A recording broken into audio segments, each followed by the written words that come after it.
Question है the sum of the square of two consecutive odd integer is 290, find the integers and show your work.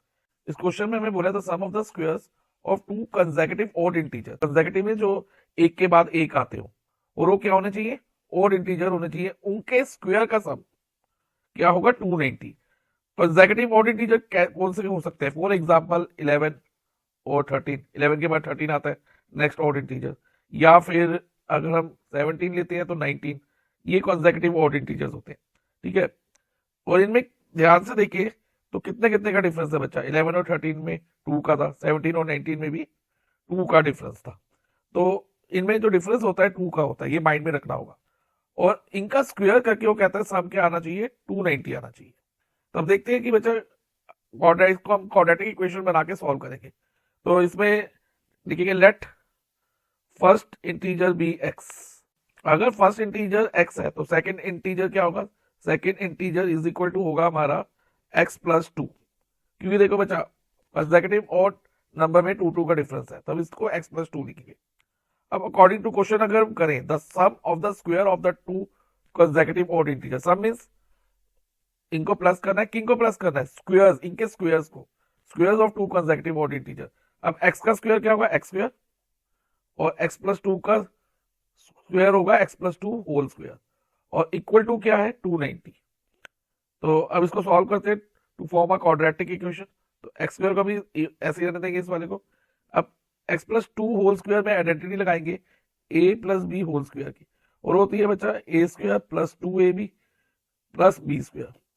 इधर a की जगह हमें x दिख रहा है, देखो बच्चा ए प्लस बी, एक्स प्लस 2 है ना, तो ए की जगह एक्स और बी की जगह 2 है, तो हम लिखेंगे एक्स स्क्वायर प्लस 2ab, तो 2 into x into 2 plus b, b कितना बचा 2 का स्क्वायर इज इक्वल टू 290।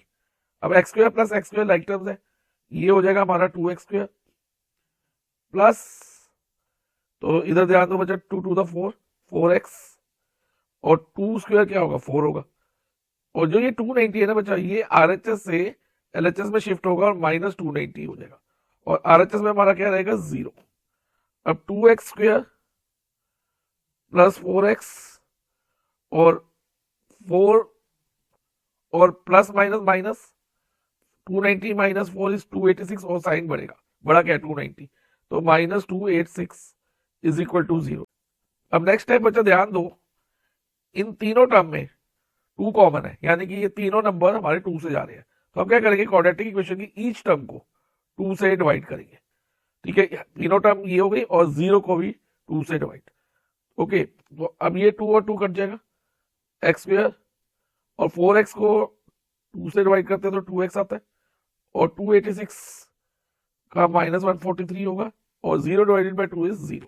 तो ये हमारी क्वाड्रेटिक इक्वेशन फॉर्म हो गई। अब इसको हम सॉल्व करेंगे बाय मिडिल टर्म स्प्लिटिंग।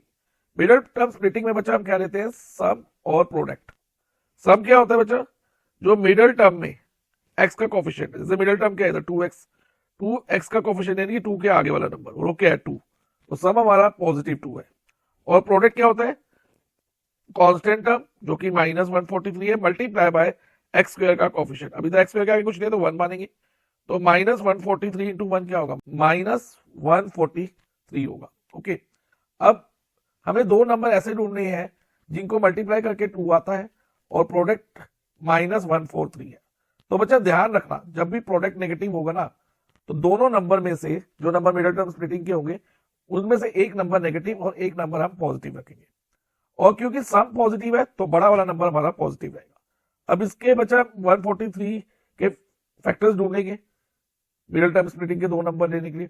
अब 143 बचा 11 से डिविजिबल होता है, आप 2 3 7 से चेक कर लेना, लेकिन वो उससे होगे नहीं, तो ये सीधा 11 से डिवाइड होगा, और 11 से डिवाइड होने पे यहाँ पर हमारे पास 13 आएगा, और 13 को 13 से करेंगे तो 1। अब एक नंबर 11 ले लो और दूसरा नंबर 13 ले लो। अब क्योंकि सब हमारा पॉजिटिव है तो बड़ा वाला नंबर हमारा पॉजिटिव रहेगा, तो 13 माइनस 11 2 बनता है, यस सर 2 बनता है। तो 13 और माइनस 11 हमारे दो नंबर रहेंगे मिडिल टर्म स्प्लिटिंग के। तो हम लिखेंगे एक्स स्क्वायर, 2x की जगह आ जाएगा 13x minus 11x minus 143 is equal to 0। अब अच्छा फर्स्ट टू टर्म में ध्यान दो, एक्स स्क्वायर और 13x में x कॉमन है, नाउ टेकिंग x कॉमन तो ब्रैकेट में रहेगा x प्लस 13। अब लास्ट टू टर्म में माइनस 11x और माइनस 143 में से हम 11 कॉमन ले सकते हैं, क्योंकि देखो 143 को जब हमने फैक्टराइज किया था उसमें 11 उसका एक फैक्टर था, तो 11 हम कॉमन ले सकते हैं 143 में और 11x में से। तो अगर हम 11 कॉमन लेते हैं तो बच्चा ब्रैकेट में क्या बचता है, एक तो x बचेगा, और 143 में से अगर हम 11 ले लेते हैं तो देखो इधर 11 इंटू 13 था ना 143, तो ब्रैकेट में 13 रह जाएगा। और क्योंकि यहाँ माइनस का साइन आ रहा है ब्रैकेट के बाहर, तो हम ब्रैकेट ओपन करें या क्लोज करें, तो जो ये वाला साइन है ना माइनस 143, जो 143 के आगे माइनस साइन है ये बदल जाएगा, और बदल के क्या हो जाएगा, प्लस हो जाएगा। तो इधर प्लस 13 होगा इज इक्वल टू 0। अब ध्यान दो बच्चा, इसमें और इसमें पूरी टर्म में क्या कॉमन है, x प्लस 13 कॉमन है, now take x plus 13 as common, और ब्रैकेट में क्या रहेगा, x minus 11 is equal to 0। अब बच्चा x की वैल्यू कैसे निकलेगी, एक बार हम करेंगे x plus 13 is equal to 0, और दूसरी जो ब्रैकेट है x माइनस 11 उसको भी इक्वल टू 0 डालेंगे, तो x की वैल्यू हमारी माइनस 13 आ गई, एंड और अब माइनस 11 को 0 के साथ शिफ्ट करते हैं तो पॉजिटिव 11। अब क्वेश्चन में ये नहीं लिखा था कि जो इंटीजर्स है वो पॉजिटिव है या नेगेटिव, उन्होंने ऑड इंटीजर लिखा, तो हमारे इसमें दो डिफरेंट आंसर हो सकते हैं। जैसे अगर फर्स्ट इंटीजर जो हमने x एज्यूम किया था, ठीक है, उसको अगर हम माइनस 13 ले ले, क्या ले ले, माइनस 13, तो सेकेंड इंटीजर क्या होगा, सेकेंड इंटीजर होगा is equal to minus 13 plus 2, क्योंकि x प्लस 2 होगा, तो ये हो जाएगा माइनस 11। तो एक पॉसिबल आंसर है हमारा माइनस 13 और माइनस 11, और दूसरा आंसर हो सकता है अगर हम x को 11 कंसीडर करें, तो उस केस में फर्स्ट इंटीजर हमारा होगा पॉजिटिव 11, ठीक है, और सेकंड इंटीजर होगा हमारा इज इक्वल टू 11 प्लस 2, क्योंकि x प्लस 2 है, 11 प्लस 2 इज 13, तो इसमें दो नंबर क्या हो गए, 11 और 13। तो यही हमारे आंसर्स है। ओके।